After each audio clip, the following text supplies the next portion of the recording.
Hello, I'm Dr. Hassaan Tohid. I'm here once again with a very important topic today. What are predatory journals?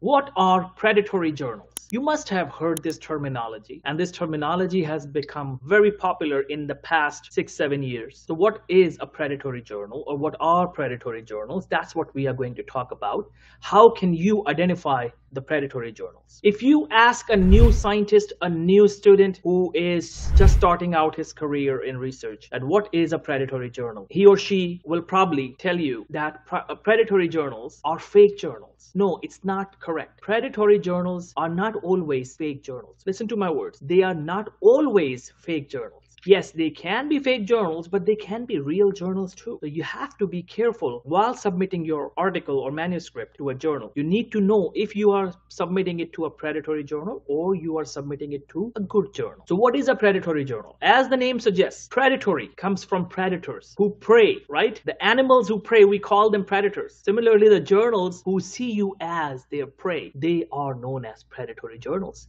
What do we mean by prey?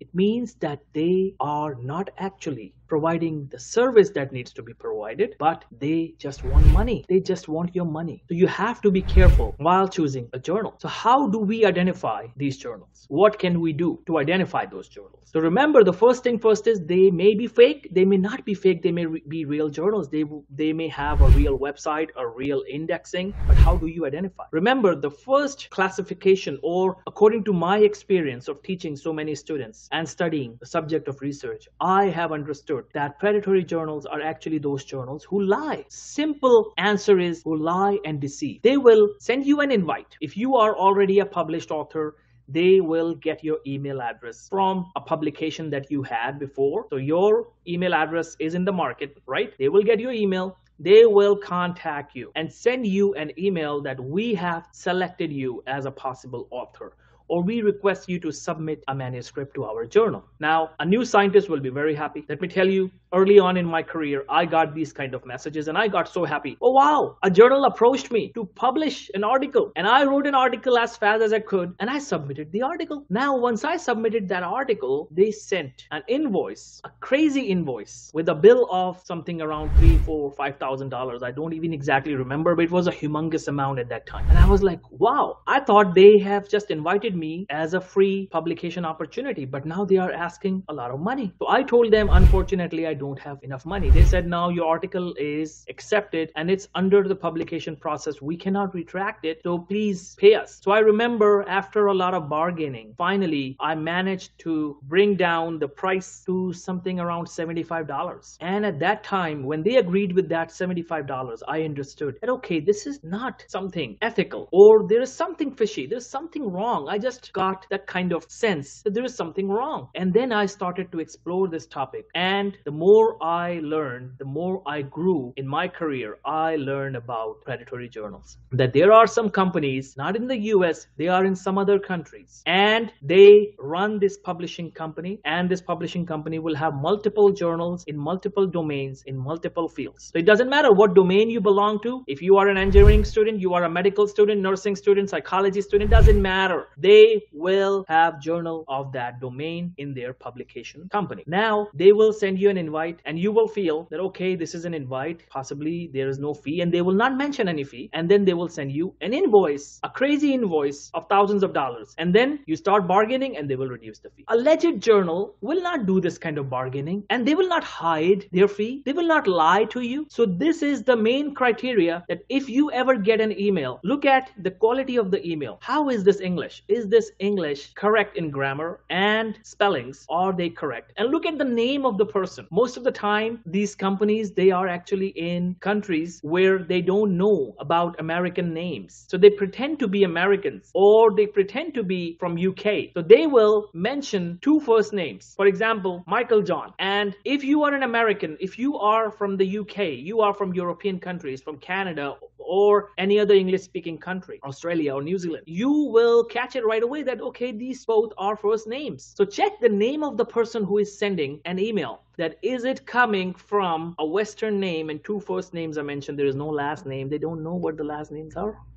Look at the quality of the email, look at the spellings, look at the grammar, and look at the overall presentation of the email. You will get an idea. Now, the next thing you need to do, click on the website link that they have given to you. Now, look at the quality of the website. If it's sloppy, the website looks low quality, the chances are it is a predatory journal. Now, what else do you see? You look at the spelling mistakes. Yes, look at the quality of writing, the grammar errors, the spelling mistakes, and you look at the email address they mentioned. Now, another thing, many of these companies, they are not in the US, as I mentioned. So they will mention a US address and phone number. I'm giving a phone call. See if this number is legit. If the number is legit, they will answer, and you can easily know with the accent and the way they talk that are they in the US. Look at the address, search the address on Google and see if that address really exists. If the address doesn't exist, then there is a problem. So these are some key ways you can identify. Now look at the pricing option. Do they mention their pricing of the publication on their website?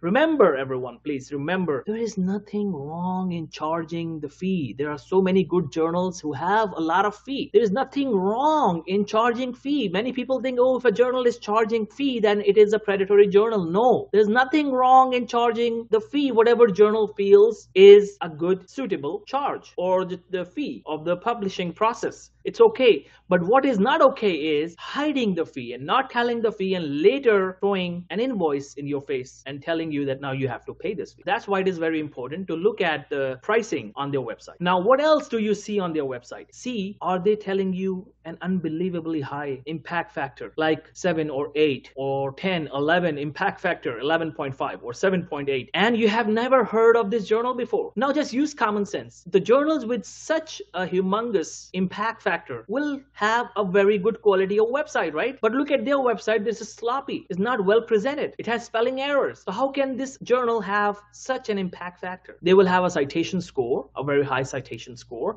They will have the impact factor that will be fake. They will mention a fake impact factor.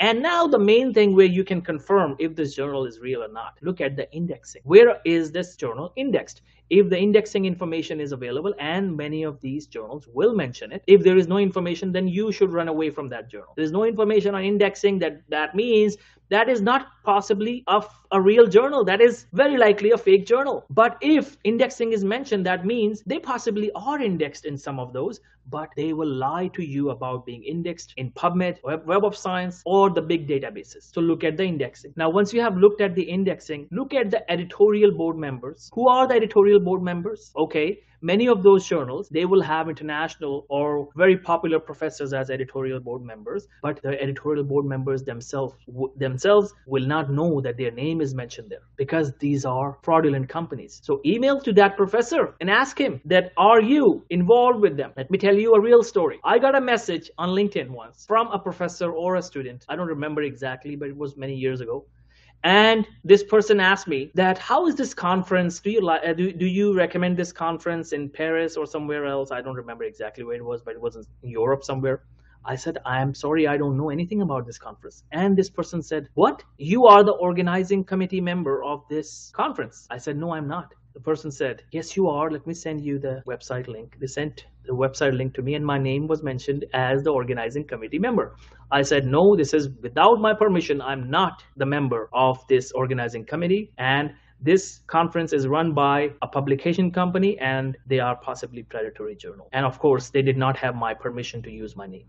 So that's why many of these professors don't know if they really are added to their website. To gain credibility, they will add names without professor's permission. So call them, email to them, and ask them, are you really the editorial board member of this journal? Do you know where this journal is? Is it a legit journal? Ask them. So these are the things you can look after, or these are the things you should be careful about. The website quality, the quality of writing on the website, the pricing option, is it mentioned, or they are hiding the pricing? The editorial board member, members, are they there with their permission? All of these are the signs of predatory journal if you see something wrong with that. So that's what predatory journal is. Now, we should be thankful to the librarian, and he was the professor at University of Colorado, Denver, Colorado, Jeffrey Bell. And Jeffrey Bell gave us a list of predatory journals. Although he was himself not aware of all the right and wrong journals, so his list may have some incorrect information because it is evolving, but he gave us a very good criteria to check a journal. List has a lot of, I have seen that list, and the list has a lot of names of a lot of journals, and it's difficult to check.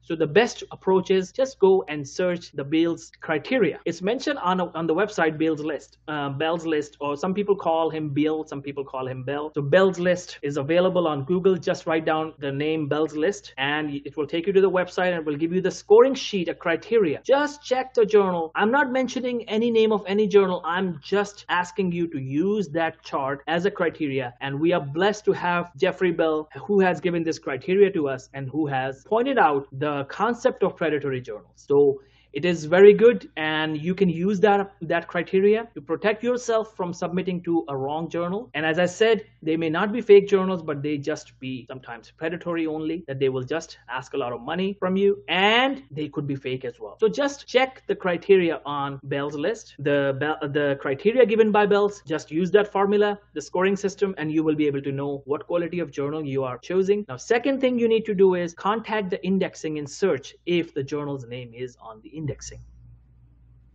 So you should be careful about this, that when you see indexing, just go on PubMed, for example. If the journal claims to be on PubMed, you can go on PubMed and search an NLM catalog option and write down the name of the journal. If the journal is on PubMed, they will show you. So you can confirm from the indexing, whatever indexing they are using, they are saying that they are PubMed index, Medline index, PubMed Central, Web of Science, Scopus, Embase. Search the name of the indexing, go to the website, search the name of the journal. If that is really indexed, it will be there. That will be an indication. And if you're still confused, send an email to the indexing company, whoever it is, PubMed or whatever organization is. You contact them and send them an email about this journal and ask if this journal is really legit. Is it really indexed in their indexing? So that's the process, and this is how you can use the approach that I have given to you in this video to identify the predatory journals. So I'll repeat again that predatory journals is a terminology that was given by Jeffrey Bell, a librarian, and he gave a list, and his list is becoming popular and is evolving as well. I understand initially maybe he had some incorrect names, but then he corrected and he made a list, and I'm still learning about that list. And secondly, he gave us a criteria, so you can check his criteria. It's available on Google. You can check the criteria, the chart and point scoring system, and apply that before submitting to a journal. Now, the next thing, besides that, what you can do, check the email that has been sent to you. If you have been sent an invite, check the spellings, grammar, and the name of the person who is sending. Now, look at the website quality. Look at the pricing option. Are they mentioning their pricing? The indexing, confirm the indexing. Look at the address. Look at the email address, and you will be able to understand if this journal is really legit or if it is actually a predatory journal. Thank you for watching. Keep learning. Keep watching.